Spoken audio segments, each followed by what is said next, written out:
Epilogue. The owner and bartender, exhausted to the bone, leaned on his mop. What a disaster this night had turned out to be. And it started so promising, he thought to himself ruefully. His nephew lifted the overturned table upright. "You missed some blood over here," he said, indicating a small pool of ruby that had evaded the owner's swab.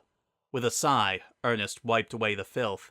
Turning to Deem, he said, "You shouldn't be walking about. Go clean yourself up and lie down. This old man can take care of his own place."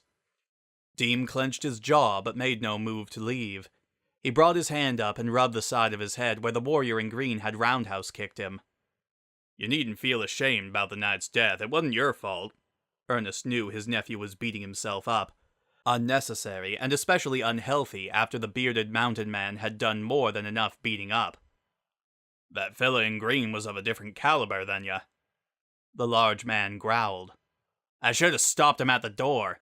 He just stormed in so fast I didn't even see the blood on his hands till after he ruined your crossbow." "Only the gods are sure how he even knew it was there. I'd forgotten about it myself until he came demanding it," Ernest said, shaking his head. "What of the body in the stables?" Deem lowered his head and shook it. "A boy, the knight's squire from the looks of it. May the goddesses have mercy on him." The two cleaned in silence for a while, reflecting on the events that had just transpired.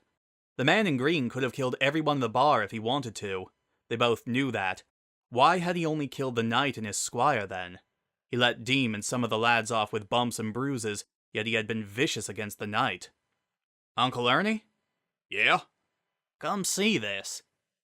The tired old man meandered over to his nephew, who was staring at something on the ground intently.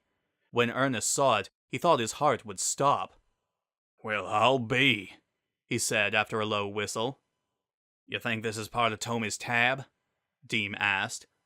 Slowly, Ernest picked up the purse that had been missing from the knight's mutilated corpse. It was as heavy as it looked. "You don't breathe a word of this to that damn fool, you hear me, boy? The last thing we need is him bringing more of his friends."